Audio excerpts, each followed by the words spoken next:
I think you have to have compassion, and it's not something that you can be taught. It's something that you just are. And just to be able to sit with a patient, look in their eye, touch their hand, let them know that you feel like they're a real person, like it could be your mother or your father, and to help them go through, especially the cancer experience, to go through it with them and understand that it's a scary journey, and to have a friendly face and just someone that empathizes and is compassionate, I think means the world to people. If I am considered as an outstanding nurse today, it's because of I had outstanding faculties who taught me ABCs of nursing at the UTMB School of Nursing. I had outstanding mentors at MD Anderson who taught me how to work on the floor. And right now I have outstanding team with whom I work almost every day. And I got outstanding patients who keep asking me, questions. And that helps me to have a curious mind, and that's how I'm excelling right now. I work in dialysis. I work with DaVita, and I work in that field because I love it.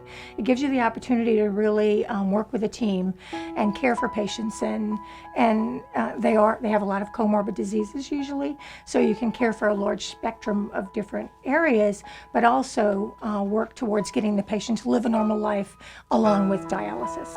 I work on the bone marrow transplant unit, and the reason why I chose working with children with cancer and blood disorders is because I'm an ovarian cancer survivor, and my daughter is a melanoma survivor, and it's my way of giving back.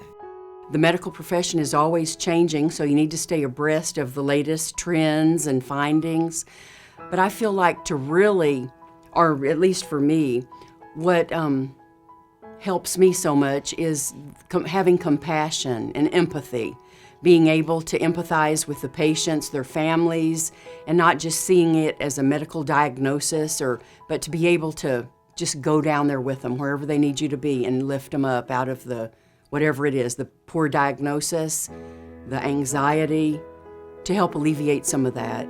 I just have always wanted to be a nurse. And I remember when I was 5 years old, dressing up as a nurse with a little hat and a stethoscope and everything. Be the patient's advocate, very, very important. They listen to the patient. They often have the answers to the questions that you think you have the answers to.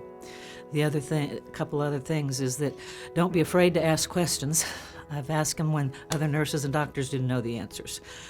Don't be afraid to say you don't know, but I'll find out. I make a difference in my patients' lives, but my goal is to get my patients back to their families. You have to be very flexible. It changes every minute. What you thought you were going to do next is probably not what you're going to do next, so being very flexible.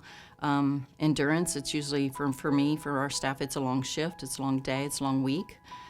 And I think mostly, I believe, from my background, I believe in spiritual gifts, that God gives you spiritual gifts, and they are dropped into your life for a reason.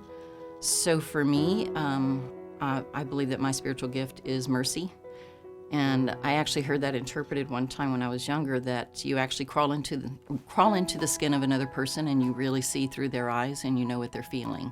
So from that, sympathy, empathy, compassion, all of that drives nursing. Things that you do is just part of nursing. You don't think or expect, recognition for it. It's just what you love to do.